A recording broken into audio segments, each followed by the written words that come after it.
एक दुआन का नाम लेता है। अकरम कहता है दुआन? कौन दुआन? इतने में ही दिखाते हैं कि दुआन पीछे से उस आदमी को गोली मार देता है और वो आदमी उस मौके पे ही नीचे गिर जाता है। आता है कि अकरम और उसके जो आदमी होते हैं वो दुआन को पकड़ने की कोशिश करते हैं। उन्हें पता होता है कि आदमी कौन है। उसके पीछे भागने की कोशिश करते हैं लेकिन दुआन वहाँ से भागता है। वो लोग दुआन को पकड़ने की कोशिश करते हैं, उसके पीछे भागते हैं। दुआन बड़ी तेज़ी से ऊपर के रास्ते से भागता है। लोग दुआन को पकड़ने की भरपूर कोशिश करते हैं लेकिन दुआन वहाँ से भाग निकलता है। इदरीस जल्दी से गाड़ी निकालता है और वो इदरीस के साथ वहाँ से भाग जाता है।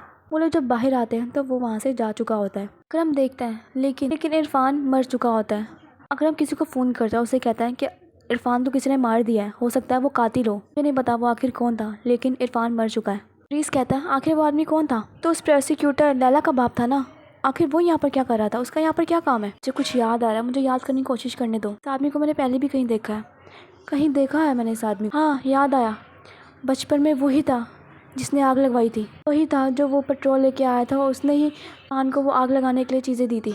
वो उसका बाप है। मैं कैसे भूल सकता हूँ इसको, मैं कैसे भूल सकता हूँ इसको। अब याद आ गया मुझे, मैं इसको छोड़ूंगा नहीं, मैं इसको जान से मार दूंगा। इदरीस कहता पुरसुकून रहो दुआन, पुरसुकून रहो। कैसे पुरसुकून रह सकता हूँ? मुझे पहले क्यों नहीं याद आया? इसकी बारी है, मैं इसको जान से मार दूंगा। तुम देखना इदरीस, मैं इसको जान से मार दूंगा। पागल हो गए दुआन, वो प्रोसिक्यूटर लैला का बाप है। तुम अपने आप को और मुझे मुसीबत में डाल दोगे। तुम ऐसा कुछ नहीं करोगे, मैं तुम्हें कह रहा हूँ, तुम ऐसा कुछ भी नहीं करूँगा, समझ आई? क्या बोल रहे हो इदरीस, तुम क्या बोल रहे हो? वो ही वजह थी, उसने ही दिया था इरफान को सब कुछ। मैंने देखा था उसको, खुद मैंने देखा था उसको। मैं कैसे उसको भूल सकता हूँ? मैं कैसे भूल सकता हूँ? मैं उसको छोड़ूंगा नहीं। अकरम कहता है इस जगह को साफ कर दो, और हाँ हम लोग आज से पहले कभी नहीं मिले, किसी को पता नहीं लगना चाहिए कि यहाँ पर क्या हुआ था। चीज़ खराब हो गई है, हर चीज़। सब लोग जाओ और हर चीज़ साफ कर देना, कोई भी निशान या कोई भी सबूत ना रहे। तुरान वापिस आ गया, मैंने उसको खुद अपने घर में देखा है। वो वापस आ गया तुरान, वो वापस आ गया। आखिर सब कुछ क्या हो रहा है? मेरा बेटा ठीक नहीं है, वो ठीक नहीं है। कुछ करना होगा इससे पहले कि बहुत कुछ बुरा हो। मैं समझ रहा तुम्हारी बात। में ही तुरान को फ़ोन आ जाता है। तुरान कॉल उठाता है तो लैला का फ़ोन होता है। सर एक प्रॉब्लम हो गई है, इरफान को हॉस्पिटल से किसी ने अगवा कर लिया है। क्या? वो कैसे? अच्छा तुम ऑफिस पहुंचो, मैं भी वहीं आ रहा हूँ। और नवीन से कहता है कि हम रात को आके बात करेंगे इस बारे में। उस पर गुस्सा करती है, वो उससे कहती है क्या मेरी बात से बढ़कर भी तुम्हारे लिए कोई काम है? नहीं, ये काम तुम्हारे लिए ज़्यादा जरूरी होना चाहिए। और उसको कूल डाउन करता है, उससे कहता है कि हम रात को आके बात करेंगे इस बारे में, तुम टेंशन मत लो, हर चीज़ ठीक हो जाएगी। खान सोचने की बड़ी कोशिश कर रहा था, उसका सर दुख रहा होता है।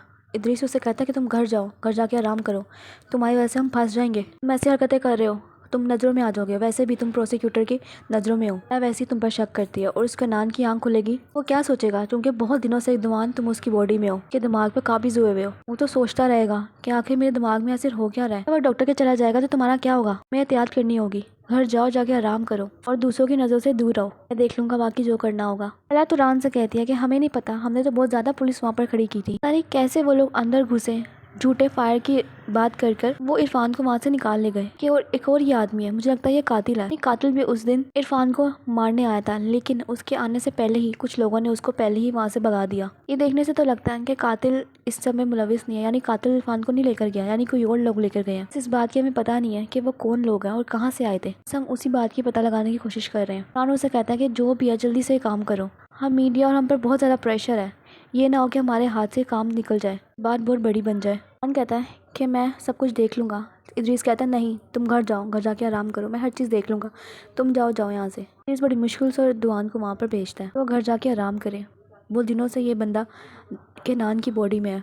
कि नान उठेगा तो सोचेगा कि आखिर इतने दिनों से मैं आखिर क्या कर रहा था। अकरम घर आता है, वो लोग कहते हैं डैड आप आखिर आप ये कहाँ पर थे? हम आपको कब से वेट कर रहे थे। और ये खून कैसे लग गया आपके शर्ट के ऊपर? कुछ नहीं है, छोड़ो इसको, मैं एक ज़रूरी काम से गया था। इस ज़रूरी काम से डैड? अब आप बताएं, तुम्हें ज़रूरी है, अपने काम से काम रखो। तुम क्या करते फिर रहे हो? वो तुम्हारा दोस्त जो है, वो तुम उसके साथ आज के बाद नहीं फिरोगे। वो मेरा दोस्त है, वो दोस्त है, लेकिन वो माफिया का बंदा है। हाँ पर उसने मेरी जेल में बहुत मदद की है, वही है जिसकी वजह से आज मैं बाहर आया हूँ। नहीं, आपने तो मुझसे मुंह मोड़ लिया था उस अपनी बेटी के साथ मिलकर, वही था जो मेरे साथ था और उसने ही मुझे बाहर निकाला और अभी तक मेरा मदद कर रहा है। मैंने तुमसे नहीं कहा था कि नशे में जाओ और लड़की को ठोक दो, लड़की को जान से मार दो? मैंने नहीं कहा था तुम्हें वही मिले सजा जो जिसकी तुम हकदार थे? हाँ हकदार था, मैंने अपनी सजा पूरी कर ली है। अब किस बात की सजा दे रहे हैं आप लोग मुझे बोलने के बजाय? अगर तुम अपनी करतूतें ठीक कर लो तो ऐसा कुछ ना हो। मेरी करतूतें? मैं अपनी सजा भुगत चुका हूँ डैड, शायद आप भूल रहे हैं। बस करो तुम दोनों, चुप कर जाओ।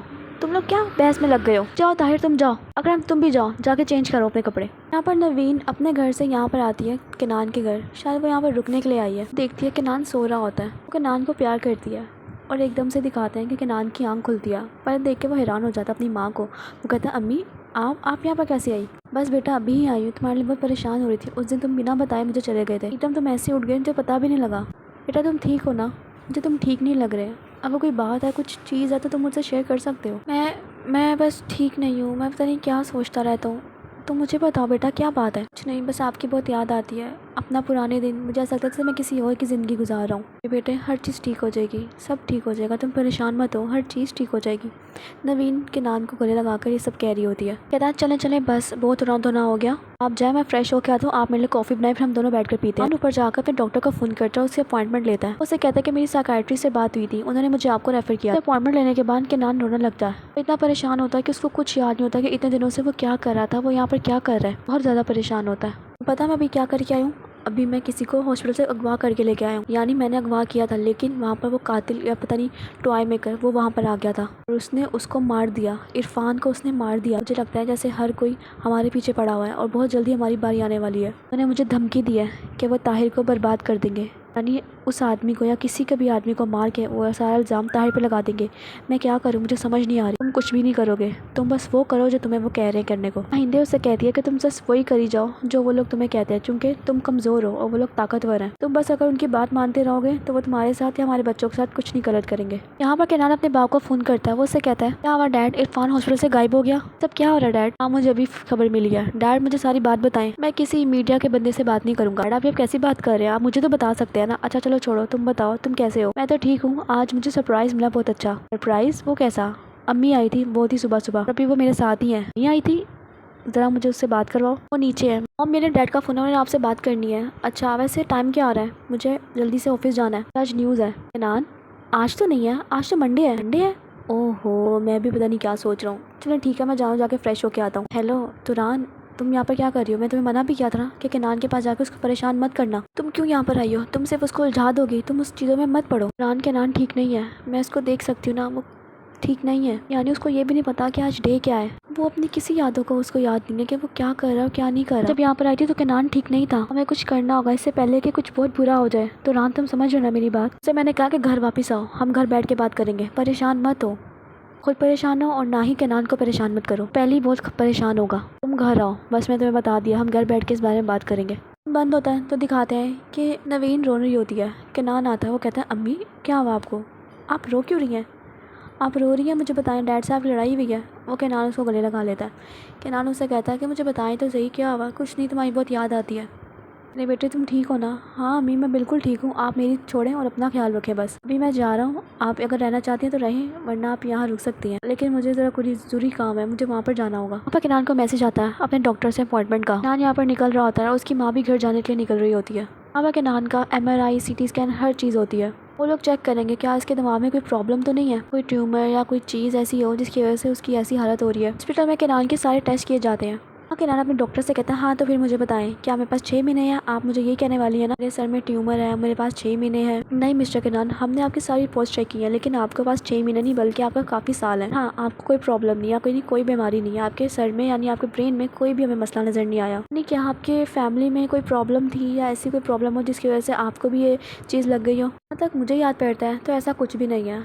कि मुझे समझ नहीं आता, मैं कभी कभार भूल जाता हूँ कि आज मैंने क्या खाया, आज दिन कौन सा है, मैंने क्या न्यूज़ पढ़ी। यानी परसों मैंने अभी किसी लड़के को किस किया और मुझे पता ही नहीं था कि मैंने क्या किया। मैंने न्यूज़ पढ़ी और मुझे वो भी याद नहीं था कि मैंने आखिर किया क्या है। लगता है ये सब कुछ आपके स्ट्रेस की वजह से हो रहा हो या आप किसी चीज़ की परेशानी ले रहे हो, ऐसा तो कुछ भी नहीं है। आपको लगता है ये सब कुछ स्ट्रेस की वजह से होता है? हाँ हमारे पास बहुत सारे मरीज़ आते हैं जिनको स्ट्रेस की वजह से बहुत चीज़ें ऐसी होती हैं और आप जैसे सिम्टम्स होते हैं। जैसे कि आप बता रहे हैं कि आपको सीवियर किस्म की याददाश्त लॉस होती है, यानी आपको बहुत चीज़ें पता ही नहीं होती, समझ ही नहीं आती कि आपके साथ क्या हो रहा है। अच्छा तो मतलब मुझे कोई ट्यूमर या कोई प्रॉब्लम नहीं है, ये आप कहना चाहती हैं ना? मुझे जानकर खुशी हुई कि आपके पास इस तरह के और भी सारे मरीज़ आते हैं।